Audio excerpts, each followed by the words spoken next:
This is CGTN, China Global Television Network.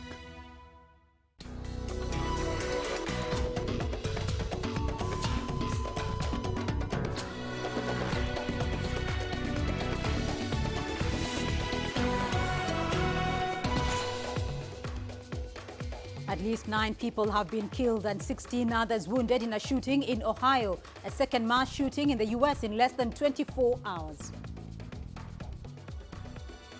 Sudan's ruling generals and protest leaders to finalize a power-sharing agreement. And the DR Congo tests 12 more patients for Ebola as health workers try to contain the virus. Hello everyone, welcome to Africa Live on CGTN with me, Beatrice Marshall, in Nairobi. Also coming up this hour, Zimbabwe's first treasury bill auction in nearly 7 years, oversubscribed more than 4 times. And Tanzania in a do-or-die match against Kenya in the African Nations Championship qualifiers.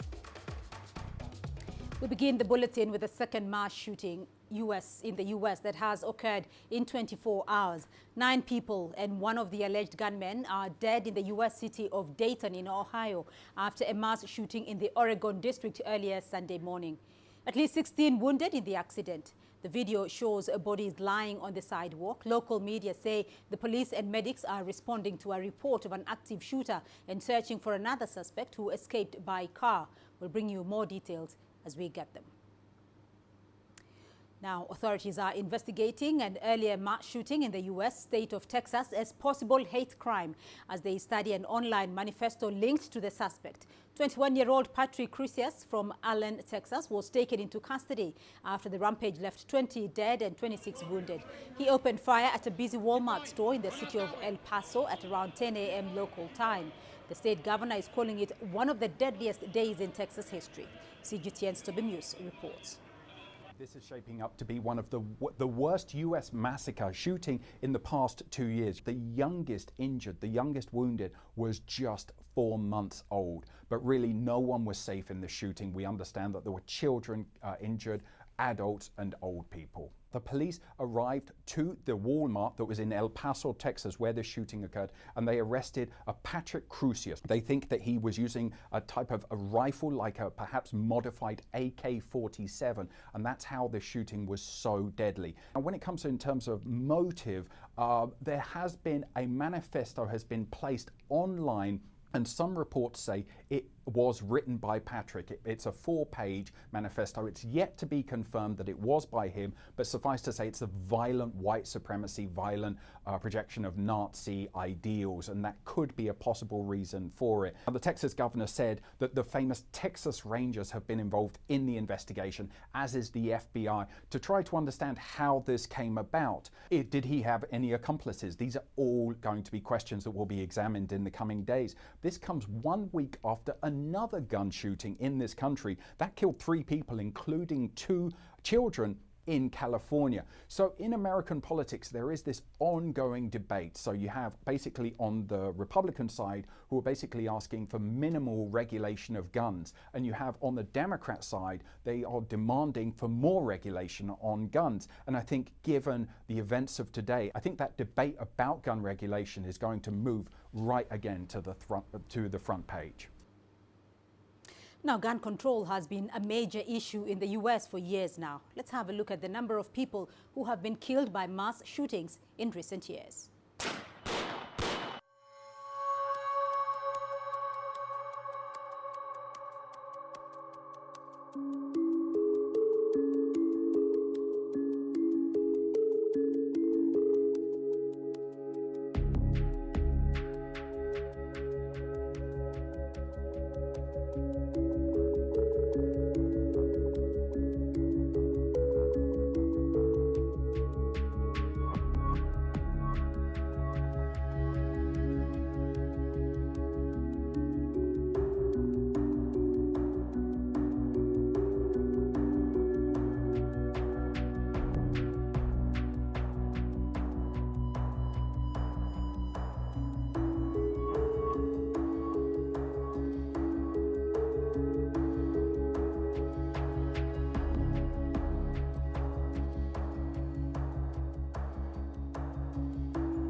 Sudan is about to finalize its power-sharing agreement. The deal on the constitutional declaration will serve as a transitional fundamental law in Sudan for 3 years. It will be initialed on Sunday ahead of a signing ceremony to be held within 2 weeks in the presence of regional leaders. CGTN's Mohamed Abubakar has more details.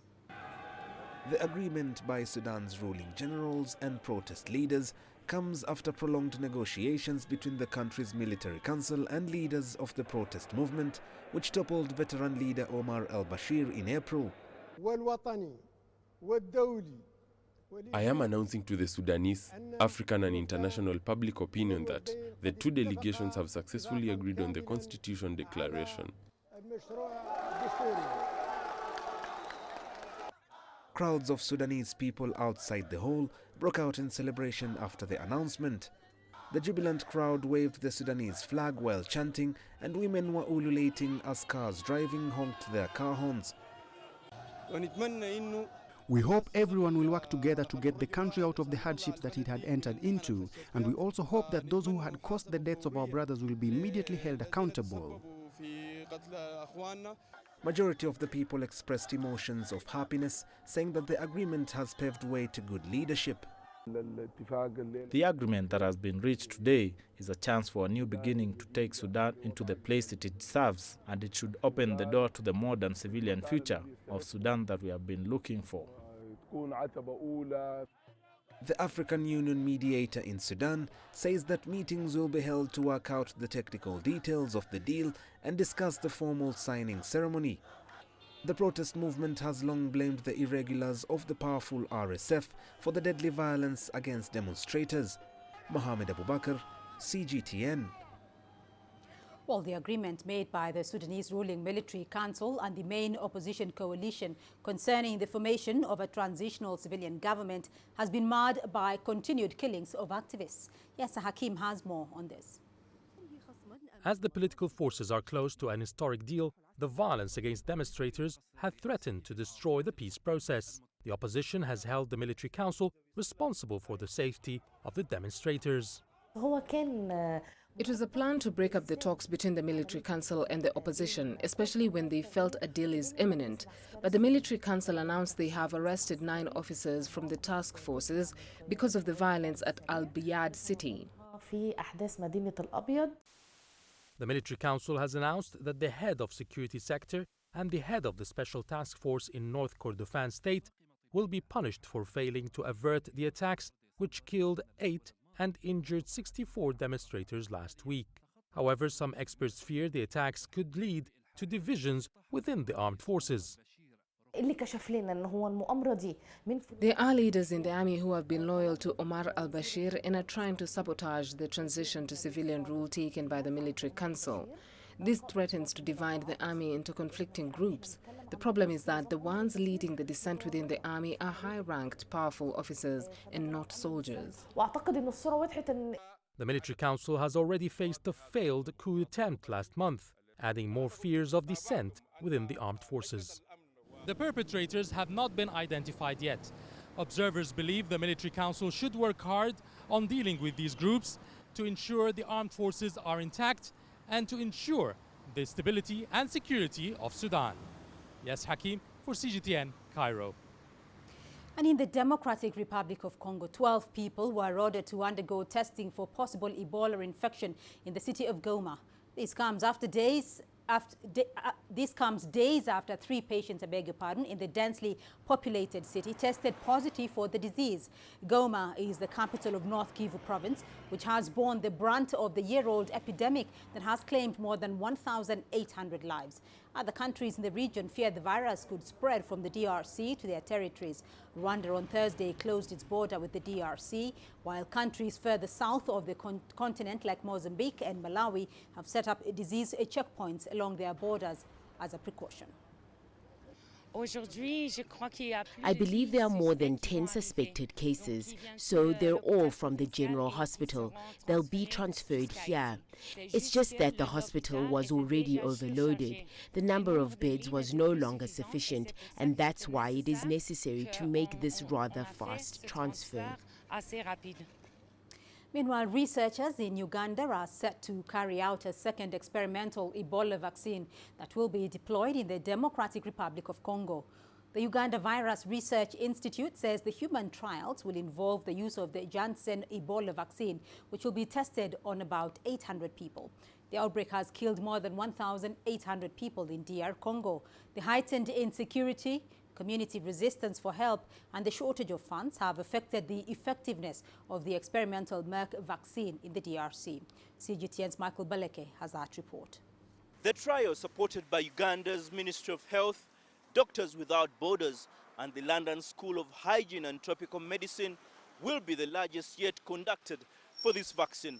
The lead researcher at Uganda's Virus Research Institute says the vaccine is a mix of different Ebola strains and the Marburg fever. Still an investigational vaccine, yeah? It's not yet licensed, but it's one of those vaccines that have shown a lot of promise in animal studies, but also in other trials that have been conducted. This vaccine has been tested in about 6,000 individuals before. During the trials, volunteers from Uganda will be given 2 doses. One shot that has Ebola genetically produced in the lab, and a second shot with a booster dose of vaccine that protects against Ebola. The aim is to find out the immune response of the vaccine, but also gather more information about its safety. In July, the UN World Health Organization declared the Ebola epidemic an international health emergency, and researchers hope this trial vaccine will be used to contain the deadly virus raging on into its second year. Uganda has been carrying out emergency vaccinations of frontline health workers against Ebola in the high-risk districts neighboring the DR Congo. Michael Baleke, CGTN, Kampala, Uganda. The mayor of Mogadishu, who succumbed to injuries sustained last week in a terror attack, will be accorded a state funeral Sunday. Omar Osman had returned home from abroad to help build his war-torn country when he met his death. For more on this, I'm now joined live by CGTN's Abdulaziz Bello. He's in Mogadishu for us. Abdulaziz, can you give us more details on this situation? Well, Beatrice, the body of the slain mayor of Mogadishu, Abdurrahman Omar Osman, was flown into the capital, Mogadishu, at around 9 a.m. local time here in Somalia, and his family members, including his children and his wife, accompanied the body that was flown from Qatar, where he was flown there immediately after that terrorist attack 13 days ago that happened in the capital, Mogadishu, on his offices. Now, the burial ceremony has already taken place here in Mogadishu. Shortly after the body was brought to the airport, mass prayers was conducted at the Mogadishu International Airport that was attended by the country's president, prime minister, foreign diplomats and top government officials. And after the mass prayers, the body was brought to the Mogadishu Police Academy, where the mayor Abdurrahman Omar Osman's body was finally laid to rest in an emotional send-off that was attended by most residents here of the capital, Mogadishu. Now, top of that, security was tight in and around the airport area and around the burial area, because whatever happened to the mayor is a terrorist attack that happened 13 days ago at his office, killed him. He's the 13th top government official working with the local government of Somalia to succumb to that terrorist attack that was claimed by the militant group Al-Shabaab. Now, police have also launched immediate investigation into that attack, and we're expecting that in the next coming days, findings of that attack will be unveiled. But security precaution has been increased in most government offices here to avoid a repeat of such a deadly attack that happened, that targeted the mayor of Mogadishu. Well, Abdulaziz, there have been accusations lately that there is a foreign hand in Somalia's terror attacks and that foreign entities are out to advance their economic interests. Is there reason to believe this? Well, Beatrice, that assumption has been there among Somalis in the past, even before the recent audio recording of the Qatari ambassador to Somalia that was published by New York Times, alleging that Qatar knew of terrorist attacks that were happening here in the country, including the attack in the port city of Bosaso in the 10th of May, where 8 people were injured.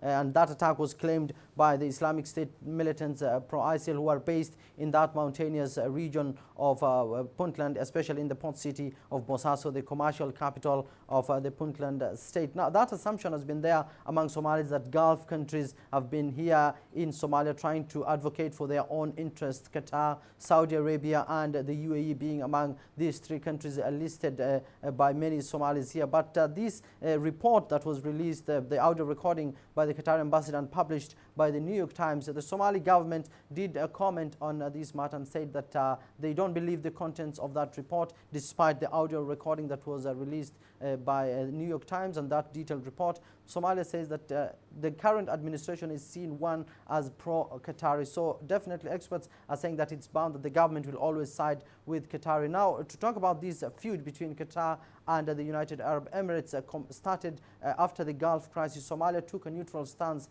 in the GCC crisis that has now entered its second year. Now, that's the reason why Somalia is seen as being siding with Qatar. Now, UAE has vested interest here in Somalia. It has control of big ports in Berbera, Bosaso, and many other areas here in Somalia. It's seeking to expand its areas of operation. This is one reason as to why Qatar is being labeled as trying to outsmart UAE and give these contracts to Qatari companies. Abdulaziz Bello joining us there from Mogadishu. Thank you. You're watching Africa Live, still ahead on the program.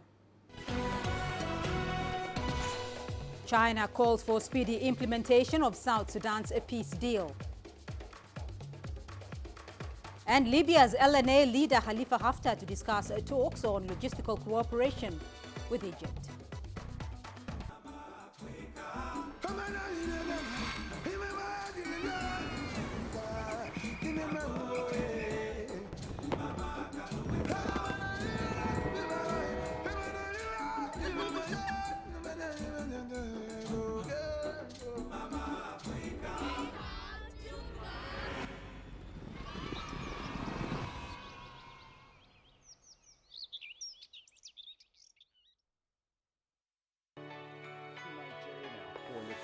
Data out of the country.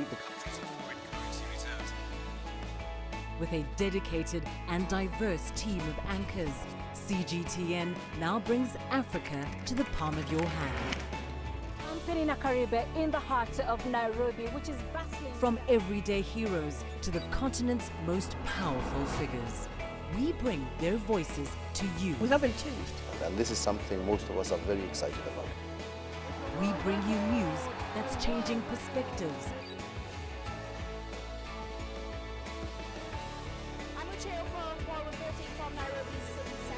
News that brings Africa to the world.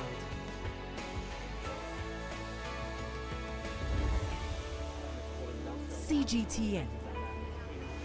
See the difference.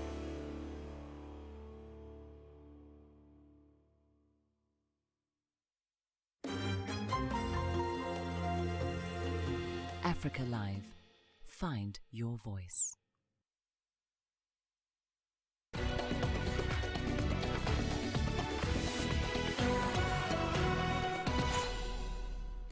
China is urging parties to South Sudan's peace deal to speed up implementation of the agreement and end the conflict in the country. This comes 2 months to the November deadline for the formation of a unity government in the country. CGTN's Patrick Oyet reports. The South Sudan's peace deal dictates that a unity government comprising all the parties should be formed by November this year. Opposition leader Riek Machar and 4 others would become vice president in the new government. However, there is growing concern among members of the international community that the peace deal implementation is moving slower than expected. We will continue to stand with the people of South Sudan through thick and thin. We will continue to support South Sudan's efforts in maintaining peace and stability and promoting economic and social development. The peace deal provides for security sector reforms. The reforms require more than $290 million. The government says getting those funds remains one of the biggest challenges to the deal's implementation. According to the schedule given when Dr. Riek asked for November, for 6 months, which will end in November. We hoped that the revitalized government of national unity is formed. The warring parties have now ordered their forces to return to military camps away from populated areas. Roads that were previously closed have opened. Violence have now reduced across the country. Many here hope that lasting peace could soon return, but if a unity government is not formed in November, some armed groups may resume fighting, which would put the current peace deal at a crossroads. Patrick Oyet, CGTN, Juba, South Sudan. To Libya now, and the commander of the Libya National Army Forces, Khalifa Haftar, is in Cairo to continue talks about logistical cooperation with Egypt. Haftar's advancement to control Tripoli has significantly slowed down after the Turkish support to the UN-backed government of national accord. The LNA leader is also seeking more support from Cairo and its Gulf allies as he continues the battle over the Libyan capital. Here's Adel Mahroui with more. Haftar returns to Cairo seeking more support as the battle over Tripoli intensifies. It's his third visit to the Egyptian capital since he declared a military campaign against the Islamist militias, which support his rival Faiz al-Sarraj, the head of the UN-backed government of national accord. The meeting follows a crucial declaration from the UN envoy exposing al-Sarraj's government hosting to internationally wanted terrorists. It also follows reports of Turkish direct involvement in Libya. Both are issues that concerns Egyptian national security. Haftar fears that recent developments could inflict more violence and thus came for support. Turkey's support is not hidden and has been announced by Fayez al-Sarraj.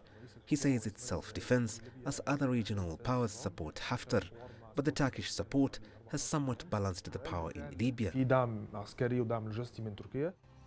For 4 months, the battle has been ongoing without any remarkable advancement from one party over the other. The civil war, however, appears to be getting more violent. There's been a tactical development in the war between the rival governments. Fighting in Tripoli moved from the center of the capital to the outskirts as both forces target the supply lines for the other. Haftar's delegation have been scheduled to meet Egyptian intelligence and military officials. Cairo is one of the region's biggest supporters to the LNA forces' war against the militias. The Libyan commander wants Egypt's help to get more support regionally and internationally by working to lift the arms embargo. Haftar is also expected to get Cairo's insights over the UN-proposed ceasefire this month. Muslims will be celebrating Eid al-Adha, the biggest Islamic feast, and the Libya envoy Ghassan Salama wants to make use of that opportunity to reach longer truce. Adel Mahroui, CGTN, Cairo. The UN Refugee Agency has welcomed Libya's announcement that it will be shutting down 3 of its detention centers for refugees, migrants and asylum seekers. Spokesperson Andrei Mahecic told reporters in Geneva that the UNHCR was now calling for the orderly release of all refugees in detention centers in urban settings. Among the centers that are slated to be closed is the one in Tajura in northwestern Libya. That came under attack in July this year, leaving about 50 people dead and over 130 severely injured. The attack was strongly condemned by UN Human Rights Chief Michelle Bachelet, who stated that it could amount to a war crime. The detention centers in Misrata and Coms will also close. The UNHCR does not yet have details regarding the relocation of the people held in the 3 centers. There are 19 official detention centers under control of Libyan authorities, holding a total of some 5,000 refugees and migrants. With regard to the closure of the 3 detention centers in Libya, we obviously welcome that initiative of shutting down those centers that include also Tajura detention center that was hit, if you recall, in early July by an airstrike. What we are calling on now is for an orderly release of all refugees in detention centers to urban settings, and we stand ready to provide these people with assistance through our urban programs, that would include some form of financial assistance, medical and psychosocial support. It has been our long-standing advocacy to close the detention centers in Libya holding refugees, asylum seekers, and migrants. Asylum seekers and refugees should not be kept in detention. We absolutely oppose any idea of detaining children whether they are refugees or asylum seekers or migrants. And now to a food revolution, a call for sustainable food options that are both healthy to the body and to the environment. In Kenya, a university is using insects to create human food and animal feed for a sustainable future. Professor Monica Yeko has for 18 years championed the use of insects for food and feed and has been working to prove the value of insects as alternative protein options to reduce the existing access limitations created by cost for man and animals.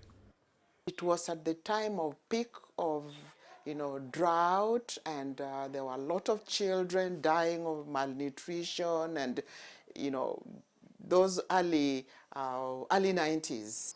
With the support of the World Bank, the project hosted at the Jaramogi Oginga Odinga University in Kisumu is proving the viability of insects for food and feed, using the black soldier fly as the ideal protein option for animal feed, while crickets are being reared for financial gain and to create protein variations for man. The lifespan of this cricket is around 3 to 4 months within which you're able to harvest. So it means if a farmer has to do this, then you're sure of at least harvesting 3 times in a year. So if you look at space, we are using very little space.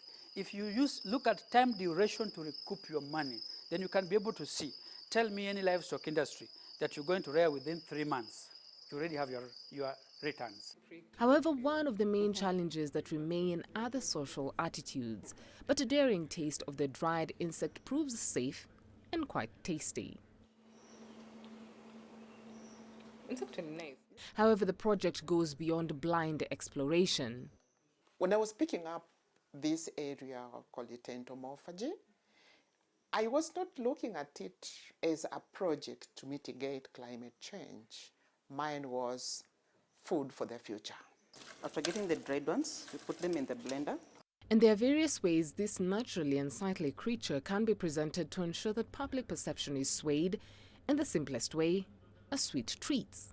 Insects' amino acid, the protein from the insect is so good that we shall not have the problem of the climate change. We cannot produce maize and beans, or we cannot keep poultry and things like that. You produce one insect and you get almost all the amino proteins you need. You get almost all the minerals you need and all the vitamins you need, and add the other physical chemicals of the insects. With a growing demand for sustainable and nutritional options, science is exploring nature to present nutritive ideal meat alternatives, and in this case, though not appealing to the eye at first, with value addition options adopted, the insect could be on the menu in a few years. Beryl Oro, CGTN, Kisumu, Kenya. Well, let's head over to Egypt, where residents can now ride their bicycles on the River Nile, and that's without stopping at the water's edge. Let's take a look at this incredible project. Sitting in the middle of the water, Maab Ahmed moves the pedals to create the force that throttles her forward as she cycles on a water bicycle.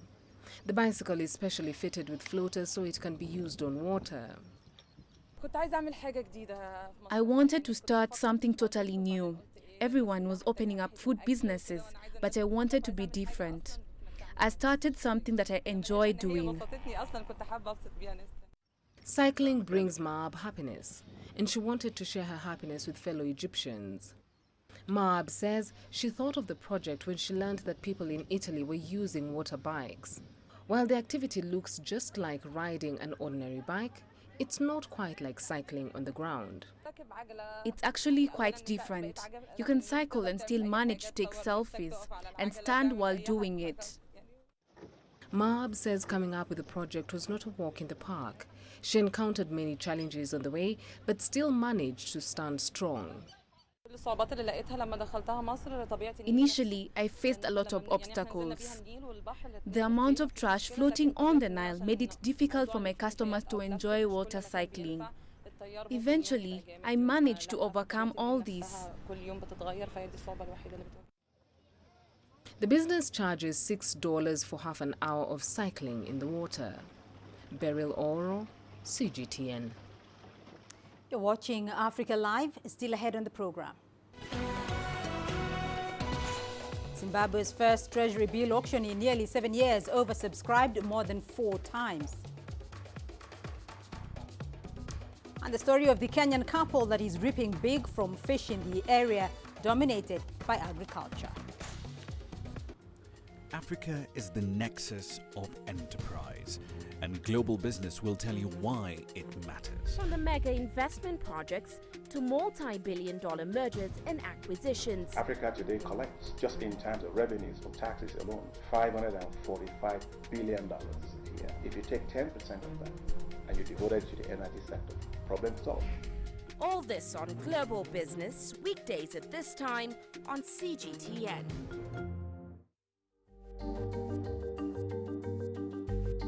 Africa Live. Find your voice.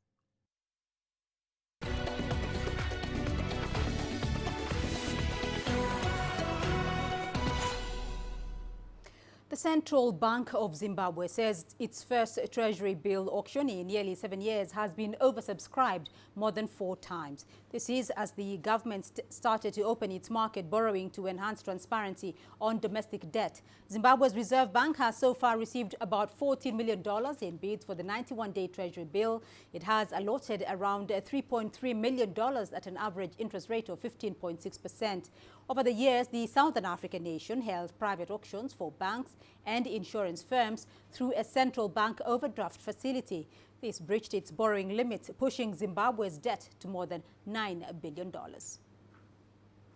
Uganda's government is planning to start a state-owned vehicle production in 2022. The government has set aside $40 million to kickstart the project. Uganda joins other African countries like Kenya, Rwanda and Ethiopia, who are at various stages of developing their automotive industry. CGTN's Hilary Ayesiga visited the construction site for the assembly plant and now reports. Laying a foundation for a car assembly plant.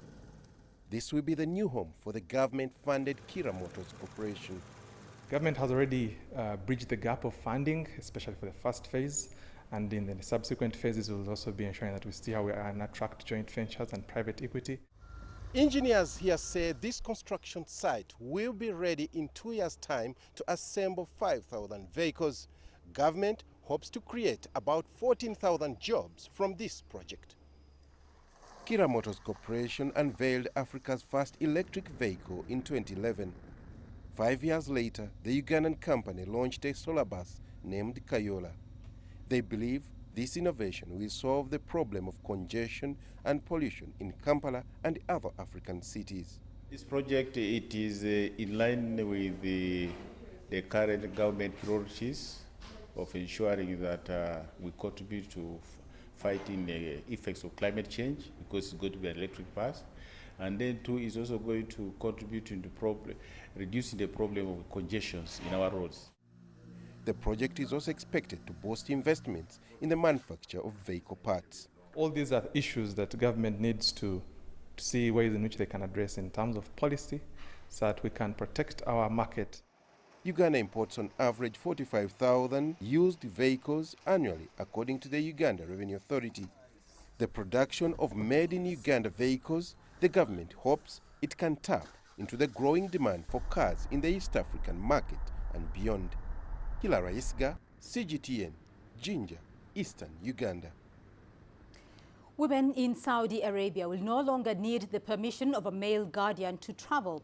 The latest move comes amidst high international scrutiny over Saudi Arabia's human rights record and widespread media attention after several young women fled the country this year, asking for asylum and protection from their families.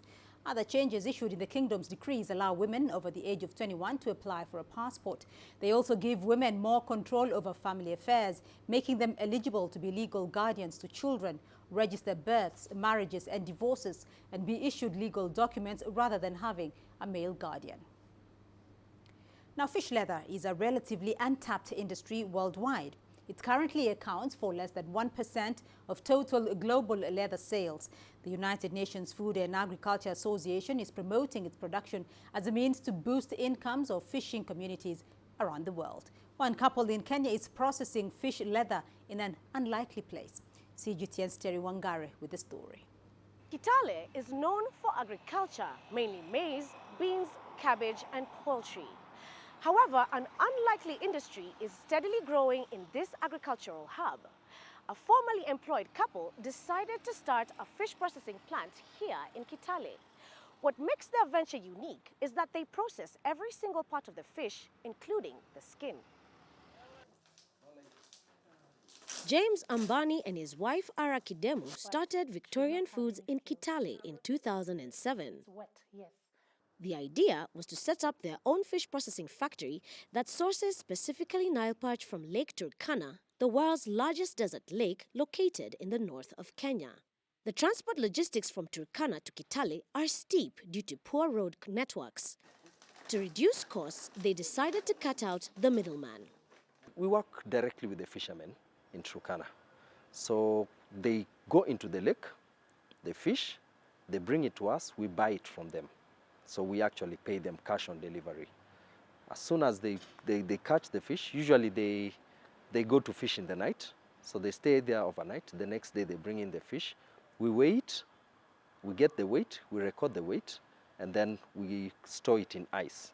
The ice-to-fish ratio is 2:1 to account for melting during transportation, which is via road. This ensures the fish is kept fresh till it reaches the factory here in Kitale. From there, it's washed, deboned, deskinned, filleted, and stored in a freezer to be distributed countrywide.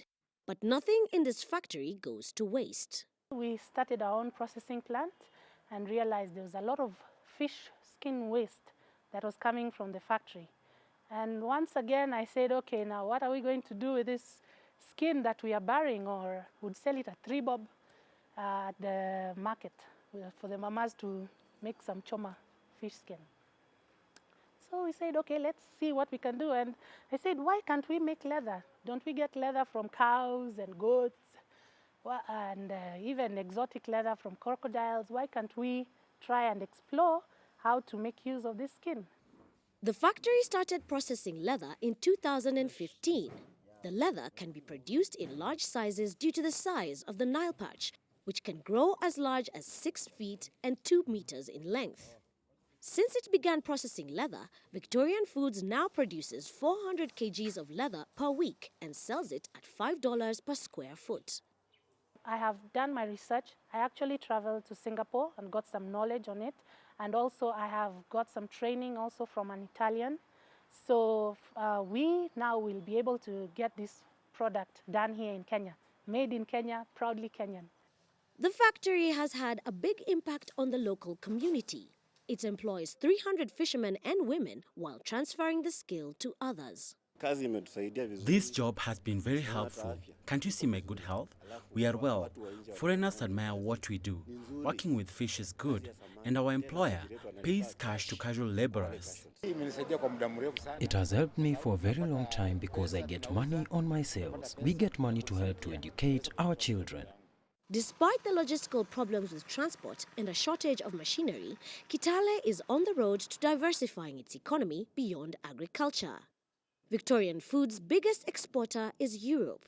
It hopes to build a processing plant in Turkana that can ship processed fish and leather globally. Terry Wangari, CGTN, Kitale, Kenya. Now, 1 in 5 moms in the world today is a millennial. They were born between 1980s and early 1990s. Specifically, those in China were born under the one-child policy and grew up in the digital era. And they are facing enormous pressure in trying to balance their careers and babies. CGTN's reporter Wang Mengshen spoke to some of them. It's been just 6 months since Gracie Chen became a mother. As a post-90s mom and businesswoman, she's eager to have a better work-life balance. We grew up in the internet era. The world is flat, and we see models from other different kinds of cultural background. Maybe say American moms, they work and they don't have a nanny and they could also take care of a child. So I think it's probably just about the mindset. And it's a learning curve that she's still struggling with. I would say I have a lot of pressure from my closest family, like my mom, my mom-in-law, and my friends. So whenever you have those doubts and outside voice, probably all you could do is just like build a great wall over here and let them go out. You have to understand who you are and who you want to be. Once a bilingual TV host, Gracie is now starting up her own business. But despite her rather flexible schedule, she sometimes has to leave her baby for work and special events, including this talk where organizers invite Chinese millennial moms to speak about their struggles. Millennial moms have a more independent way of thinking and are better at using multiple tools and resources to raise children in the digital era. Based on our research, 3 out of 4 millennial moms hope to gain growth opportunities after giving birth. At this talk, we've met with some other ambitious moms. Hao Jingfang, a Chinese science fiction writer, won the Hugo Award for Best Novelette in 2016. And she's also a mother of 2. So please talk about how the birth of your children changes your life, and how do you manage to balance the time between your work and your family? I started to read psychology, a lot of psychology books. At first, I just want to study the children's psychology. I started to find more about myself. Nowadays, I'm very busy, but I kind of can manage this because I'm not that kind of anxious mom who put a lot of pressure on the achievement of the children. Despite the various struggles, one thing is certain. These young moms have the confidence and courage to do what it takes to raise their children and ensure their ambitions aren't left behind. Wang Mengzhen, CGTN, Beijing. To stay with us here on the program, we still have more news for you coming up. We will see how a young Ivorian is turning mobile phones into art objects. Join us in Global Business and see Africa through our eyes. The greatest journeys,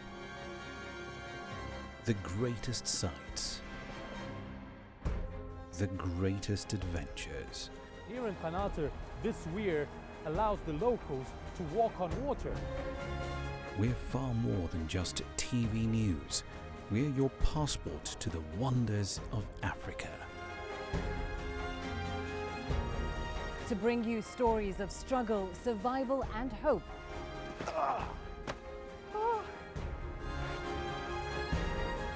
So let's explore.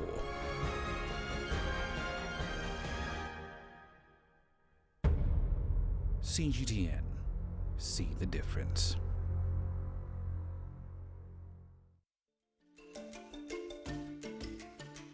Africa Live.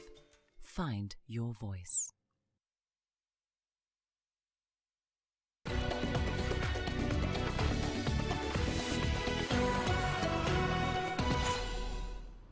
To South Africa now, where the number of rhinos shot dead by poachers at the Kruger National Park has declined in the past 3 years.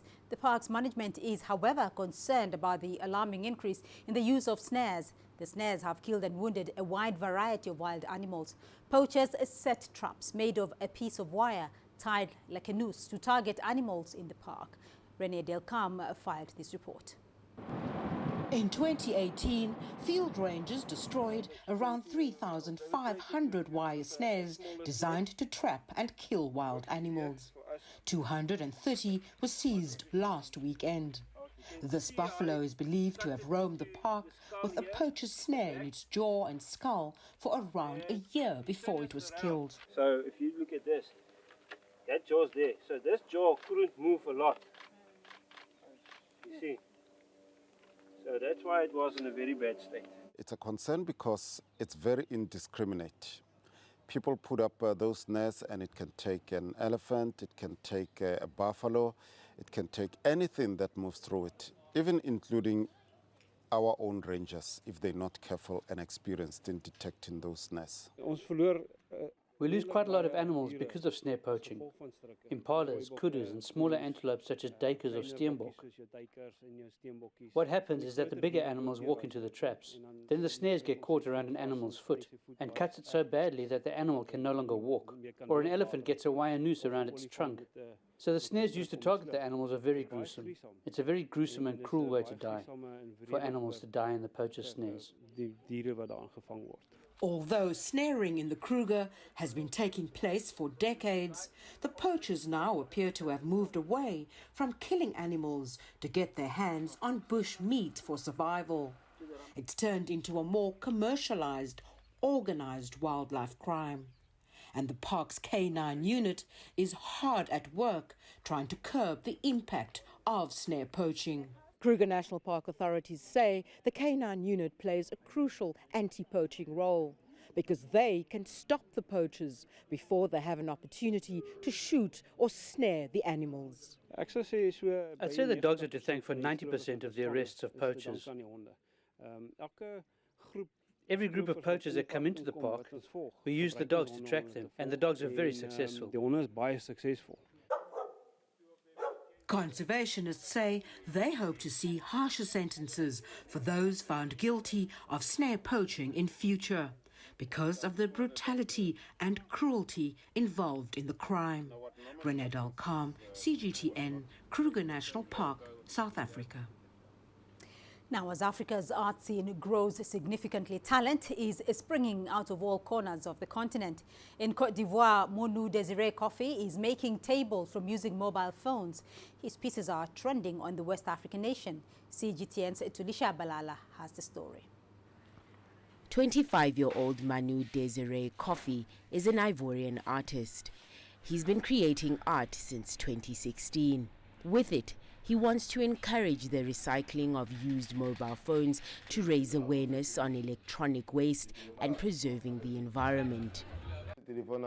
Mobile phones are used to communicate and keep in touch with our loved ones. Why throw them away when they no longer work? We do not even pay attention to where they are thrown, whether they make the street dirty or fall into a gutter. It does not matter as long as we get rid of them before taking a new one. So, as I paint the scenes of life, I decided to use these used fonts and stick them onto characters so that everyone knows that protecting the environment is everyone's business. Kofi uses keyboards and touchscreens of used phones to draw human silhouettes, life scenes and portraits. This painting tells a street scene in Ajame, a community in Abidjan. Here, we have a diving view that describes the atmosphere during a holiday season in a bus station crowded with people and also garbage. We also see travelers jostling for a travel ticket.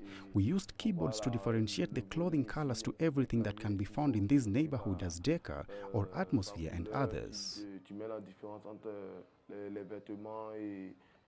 An art piece can take up to 4 weeks to create, using an average of 150 used phones. The young artist gets his supplies regularly from a black market trader in the largest flea market in Abidjan. In the past, the phone keys were useless. We threw them in the garbage because we did not know what to do with them. But today, thanks to this young man, phones keyboards are used in art. So we take the opportunity to make some money. We hope that other components of used phones will be used for other things in future. It will be a good thing for our business. In the past 2 years, Kofi has produced 100 works with 24,000 recycled mobile phones. The young Ivorian has already exhibited his work in several countries in Africa and Europe. I intend to support organizations fighting for the well-being of children, and especially organizations that raise awareness in the area of safety and cleanliness. Very often, we organize activities with these children through photo shoots and hand washing. So, we want to create a center for training and education of children so that they could also learn art. Tulisha Balala, CGTN. And your sports news coming up next. Here's what's ahead. Tanzania in a do-or-die match against Kenya in the African Nations Championship qualifiers.